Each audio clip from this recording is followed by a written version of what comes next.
Hey guys, welcome back to Gingerbread Aquatics with Andrew. Today we're going to be talking about how to set up aquarium lights. It seems like it would be a fairly straightforward and simple topic, but I feel like it's something worth discussing and sort of talking about things that should be considered when installing and setting up an aquarium light. So let's get on into it. So when it comes to aquarium lights, you really have to consider whether or not you have an open top or if you have a lid, if you have air stones or how your filtration works, and you have to think about what your goals are with your tank, whether or not it's a planted tank, whether or not it's just a African cichlid tank, things of that nature. So all those are going to come together in a way to shape how you should set up your aquarium light.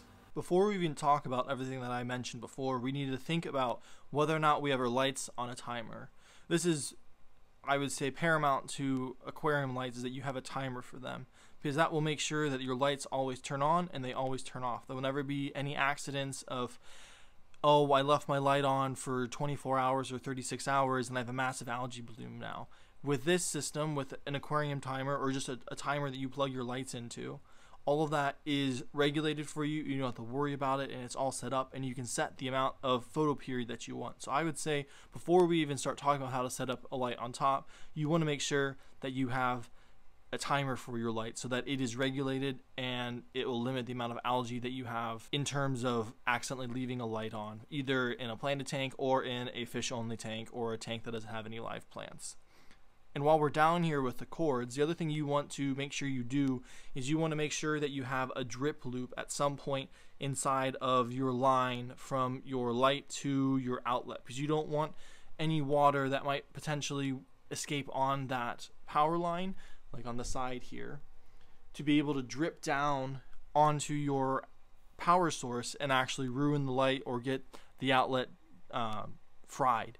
So you want to have at some point in your line a drip loop, and all a drip loop is having a loop where the water will run down off the loop rather than continuing down the line. So it's pretty straightforward, but it will save you a lot of hassle in terms of having to replace your lights. Also, if you guys are interested in a light timer, I have included a couple of links in the description of both what I used and what I have heard other people have liked as well.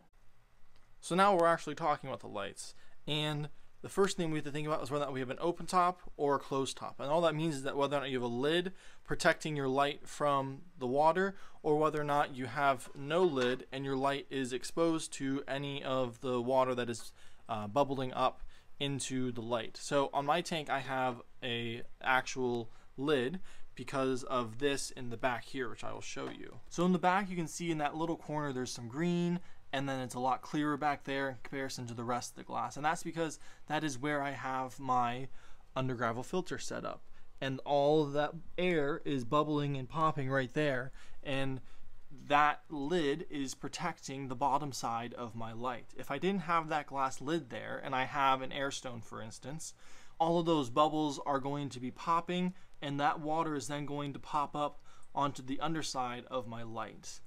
And in terms of maintenance, cleaning a glass lid is a lot easier than cleaning a plastic underside of a light, because you can scrape a glass lid with a razor blade or scrub it down really well, whereas with the plastic side of the underside of the light, you can't really be as aggressive with that. So you have to sort of think about what your goals are.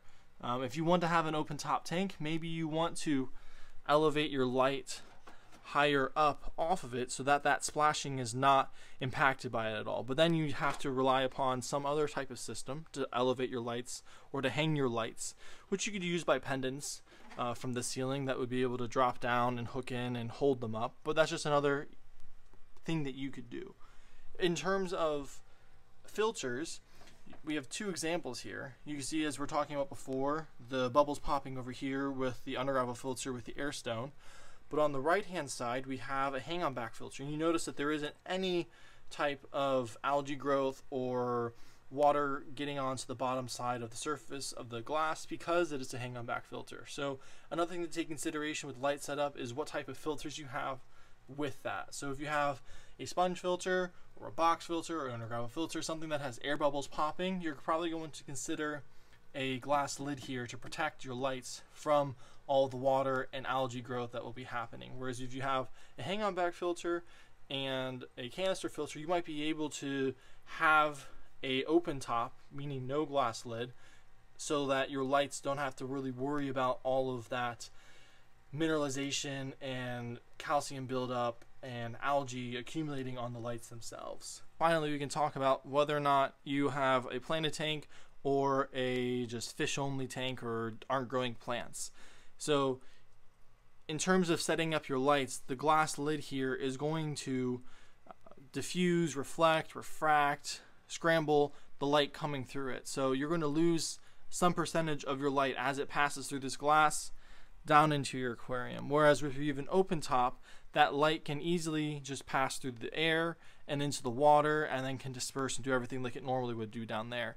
So if you're really serious about having a planted tank, I would say that you wouldn't want to have a glass lid, but you would also want to make sure that you're protecting your lights from the water and the algae buildup on the undersides of them, because that's going to make your lights in the long term become less efficient because they're going to be crusted over, and a crusted over light is going to be a lot less efficient in terms of growing plants than a light that has a top like this and a little bit of calcium buildup on the bottom side. So I hope you guys found that helpful. If you guys are looking for more tips on setting up a new aquarium or other things like that, make sure you check out my other videos that I'll include in the cards here, like setting up a filter or setting up a heater. I think those are very helpful because I think there's some other things that are assumed to be easy to set up, but are actually, there needs to be some thought to it to make sure that you actually have it set up properly and that you don't either damage the equipment or kill your fish. So I hope you guys have a great day. If you guys like this, subscribe and like this video. God bless. See you guys.